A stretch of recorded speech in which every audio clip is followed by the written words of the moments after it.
Business जो है ना, जो अभी हम लोगों ने टॉपिक सुना, ये सारा चीज एक जगह जाके मैटर करता है, आपके ऑफलाइन और डाउनलाइन के बीच का कॉम्बिनेशन कैसा है, राइट? Yes, sir. अब होता क्या है, यहाँ दो प्रॉब्लम होती है।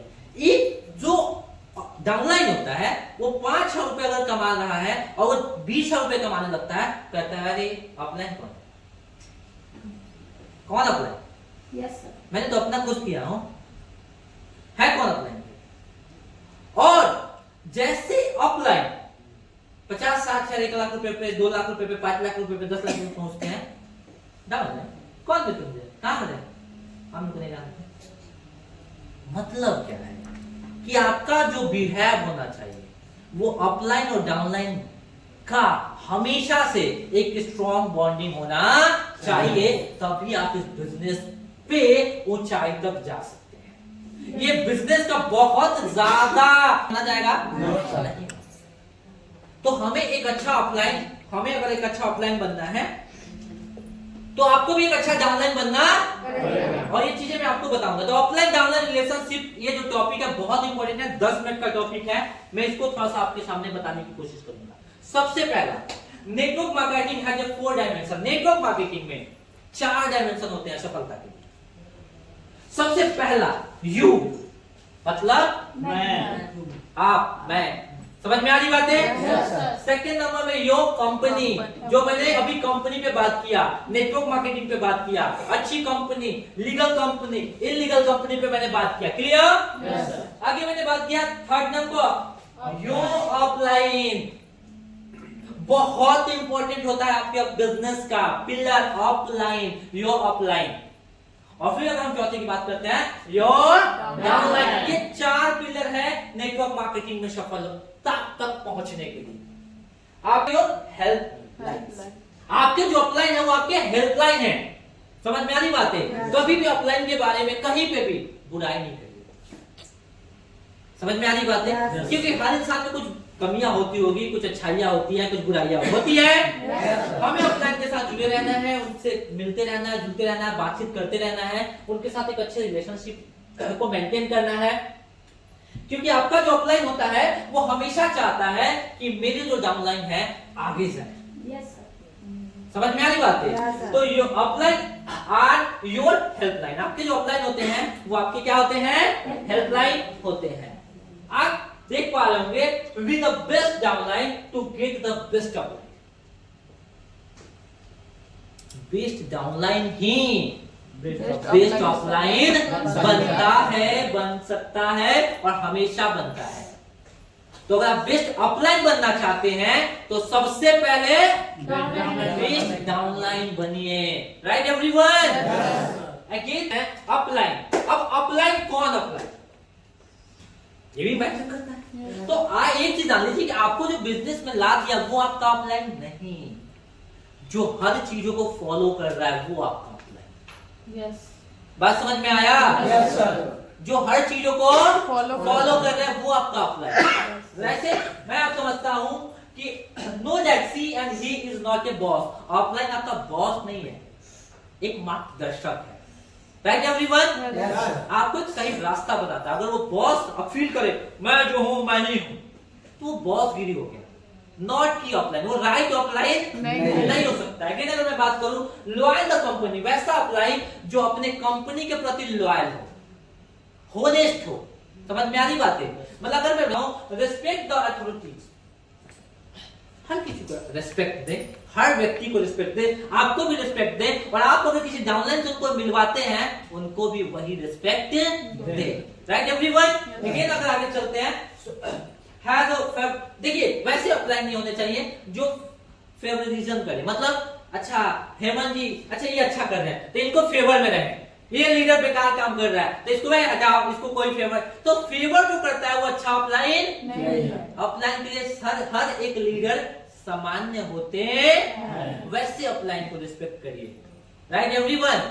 तो ये मेरे साथ खूब अच्छा चल रहा है, मेरे पीछे पीछे दौड़ा है, तो जहां भी जाइए इन्हीं के बारे में बात करिए। क्या वो अच्छे अपलाइन हैं? नहीं, उनको अपलाइन मानने की आवश्यकता नहीं, राइट एवरीवन? अगेन अगर हम बात करते हैं treat like the team like the family, वो अपने टीम को एक फैमिली समझता है। वो अपलाइन जो अपने टीम को क्या समझते हैं, Friend. फैमिली, आपके दुख में, आपके सुख में, आपके हर समस्या में, हर प्रॉब्लम में आपके साथ खड़ा रहे। ऐसा नहीं बिजनेस है, अच्छा किया, वाह वाह वाह, थोड़ा सा कुछ किया तो भागो। ये एक अच्छे अपलाइन का नेचर नहीं है। अच्छे अपलाइन का मतलब होता है अगर अच्छा किए तो साथ हैं, और बुरा भी हो रहा है बिजनेस तो मैं साथ हूं, साथ मिलकर अच्छा कर दिया जाए। Right everyone? Focus on relationship first, income second. वैसा अपलाइन जो समझता हो, इनकम पे नहीं चूज कर रहा है, इसका 5 लाख रुपए चेक है, ये अच्छा मेरे डाउनलाइन होंगे। नो, अच्छे इंसान, अच्छे लीडर क्षमता को पहचाने कि इस व्यक्ति में वो एबिलिटी है, वो क्षमता है, इनके साथ काम किया जाए तो इनको 10 लाख रुपए तक पहुंचाया जा सकता है। वैसे रिलेशनशिप, वैसे अपलाइन के साथ आपको मिलकर काम करना है। Right everyone? For upline support. अब ऐसा डाउनलाइन, अच्छे डाउनलाइन में नहीं आते हैं जो अपने अपलाइन को कहते हैं कि आप हमको पैसा नहीं दीजिएगा तो मीटिंग में नहीं जाएंगे।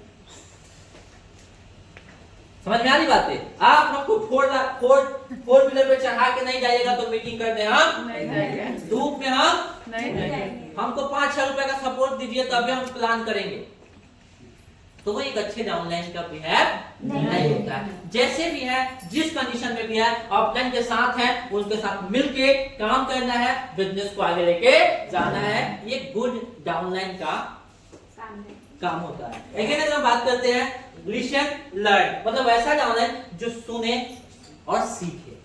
Right everyone? Right everyone? बात समझ में आ रही है? तो एक अच्छा डाउनलाइन का बिहेव आप जरूर याद रखिए, क्योंकि अच्छा डाउनलाइन ही अच्छा अपलाइन अच्छा अपलाइन बन सकता है। बनता है। राइट? लेकिन अगर हम बात करते हैं believes strongly on the company, उसका भरोसा हो, हर 2 दिन पे डोले नहीं। समझ में आ रही बातें?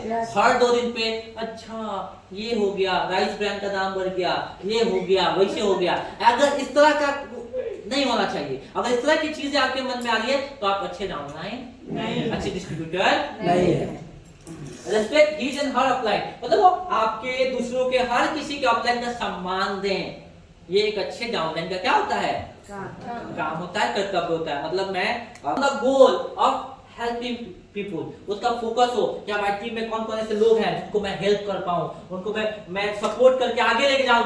ऐसा ना नहीं कि खुद ही सपोर्ट के बारे में सोचता है कि मुझे अपलाइन सपोर्ट है, नहीं, आपको ऐसा बनना है कि मैं अपने डाउनलाइन को क्या करूं, सपोर्ट करूं, हेल्प करूं। अपलाइन तो सब जानता है, कर रहा है। Right everyone? एक गुड टीम प्लेयर, वो आपको एक अच्छा गुड टीम प्लेयर बनना पड़ेगा। समझ में आ रही बात है? अच्छा मार्केटर बनना होगा, जिसके लिए हम ऑलरेडी हर 2 तारीख को आपके लिए अलग अलग टाइप्स, अलग अलग क्वालिटी आपके लिए लेके आ रहे हैं, अलग अलग ट्रेनिंग लेके आ रहे हैं। मजा आ रहा है? Yes sir. मजा आ रहा है? Yes sir. आगे अगर बात करते हैं focus on relationship first, income second. ऐसा नहीं कि मेरे जो अपलाइन है, मान के चलिए आप हैं एक, आप जैसे मान के चलिए रंजीत सर हैं, तो रंजीत सर के अपलाइन मान के चलिए कि मैं हूं, मेरा इनकम अगर 70,000 है तो उनका इनकम 1 लाख रुपए है, तो वो अच्छा अपलाइन होंगे। ऐसा नहीं है। वो रिलेशनशिप, ये कौन हमको बेहतर कर पाएगा, हमें फ्यूचर को बना पाएंगे। ऐसा नहीं कि जिनका इनकम होगा, इनकम को प्रायोरिटी नहीं देना है, एक अच्छे भी है आपको प्रायोरिटी देना है। इनकम तो हम लोग साथ मिलकर क्या करेंगे, कर लेंगे। तैयार है? तैयार है? जैसे कि वाई सो, ये अपलाइन डाउनलाइन के बीच में कंफ्यूजन होता है। उसने ऐसा क्यों किया, वही क्यों, मैं ही क्यों, मुझे क्यों बोले। बात समझ में आ रही है? इस पॉइंट पे पकड़िएगा, why he should always suffer just because of his mistake। मतलब मेरी गलती थी नहीं, फिर भी मुझे बोले, फिर भी मुझे डांटे, तो ये सब कंफ्यूजन होता है। Right everyone? और ये कंफ्यूजन आपके ऑफलाइन और डाउनलाइन के रिलेशनशिप को बिल्ड होने नहीं देता है। तो कंफ्यूजन नहीं रखना है, ना ही ऑफलाइन के साइड से, ना ही डाउनलाइन के साइड से। आपको सोचना है कि मेरा ऑफलाइन अगर बोला होगा तो जरूर कुछ ना कुछ बात होगी, वो कुछ ना कुछ बदलाव चाहते हैं, कुछ ना कुछ हमारे अंदर बदलाव लेके आना चाहते हैं। लेकिन अगर बात करते हैं लुक, अंदर बदलाव लेके आना चाहते हैं। लेकिन अगर बात करते हैं लुक, अब थोड़ा सा क्या होता है, now I will not tolerate him, मैं अब इसको बर्दाश्त नहीं करूंगा, अब मेरे बस की बात नहीं है। ये अपलाइन है, दिन भर जागते रहते हैं, हम ही को बोलते रहते हैं। समझ में आ रही बात? Yes, sir. अब हम दूसरा ऑफलाइन की तरफ जाते हैं, इनके साथ काम नहीं करेंगे। अब हम दूसरा डाउनलाइन को देखते हैं। ये मेरी डाउनलाइन ठीक नहीं है, दिन भर झगड़ा करता है, दूसरे डाउनलाइन के साथ जाता है।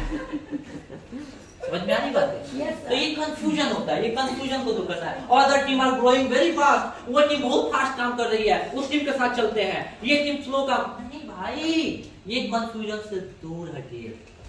मेरे साथ जितने लोग काम कर रहे हैं, ये हुआ था, अप डाउन हुआ था, Yes, sir.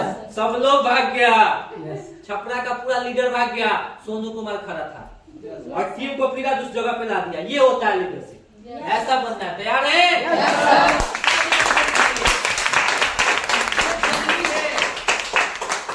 अप डाउन होते रहते हैं। अब कंफ्यूजन के बाद आता है सॉल्यूशन। अब आता है, देखिए कंफ्यूजन का मैं एक सॉल्यूशन फिगर लेके आता हूं। अच्छा एक चीज बताइए सर, आपको ये क्या दिख रहा है? 9. क्या दिख रहा है? 9. मैम आपको ये क्या दिख रहा है? 6. रंजित सर आपको ये क्या दिख रहा है? 9.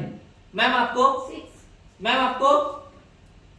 9. व्यू, एक चीज को देखने का, एक चीज को बोलने का, ये 9 भी बोल रहे हैं और ये भी बोल रहे हैं। मतलब क्या है कि उस पॉइंट को, उस पहलू को हमें ध्यान पूर्वक समझ के देखना होगा। और आपको ये क्या दिख रहा था सर? 9. और आपको मैम 6. क्या दिख रहा था? 8. और 1 मिनट खड़ा होंगे, यहाँ पे आ जाइए। हाँ बस यहाँ पे आ जाइए। अब आपको क्या दिख रहा है? 9. क्या दिख रहा है? 9. एक बार जो अलग तरह से देख रहे थे, तो किसी को 9 दिख रहा था, किसी को 6 दिख रहा था, और जैसे एक पहलू पे बैठ गए, एक जगह आ गए, तो क्या दिखने लगा? 9. बात समझ में आ रही है? Yes. वैसे ये मैम, यानी कि सॉल्यूशन हर जगह होते हैं, बस हमें उस पहलू पे विमर्श करके एक हिसाब से सोचना होगा। Yes, sir. Right everyone? तो सारी प्रॉब्लम सॉल्व हो जाएंगे। टीम में जो भी प्रॉब्लम है, परेशानियां हैं, क्या हो जाएंगी? खत्म हो जाएगी और आप बेस्ट कर पाएंगे। अगेन अगर हम बात करते हैं हैंडलिंग इशू, क्या होती है? हमेशा कम्युनिकेशन पे ध्यान देंगे। विद टच, एक अपलाइन को, एक डाउनलाइन को कम्युनिकेशंस में रहना है, मतलब एक दूसरे से हमेशा बातचीत करते रहना, टच में रहना है। किसी भी डाउनलाइन से ये नहीं कि 7 दिन गैप हो गया, 1 महीना गैप हो गया, 15 दिन गैप हो गया, ऐसे नहीं। हमेशा उनके साथ क्या करिए? टच में रहिए। दूसरा अंडरस्टैंड, मतलब क्या है? वी ऑल मेक मिस्टेक, मतलब हो सकता है कि सर से कुछ मिस्टेक हो गया हो, ये गैप प्लान दिखाने को गलती हो गई, मैम का गलती हो गया, रंजीत सर का गलती हो सकता है, मेरे से भी कोई मिस्टेक हो गया हो। Right everyone? तो मिस्टेक्स पे आपको क्या करना है? वी ऑल द अंडरस्टैंड, यानी समझना है कि क्या मिस्टेक हुआ होगा, उसको समझ के सॉल्व करना है। Right everyone? क्लियर हुआ? Yes, sir. तीसरा फॉरगिव का मतलब क्या होता है? माफ कर देना। क्या करना? क्षमा कर देना। क्या कर देना? क्षमा कर देना। हो सके वी ऑल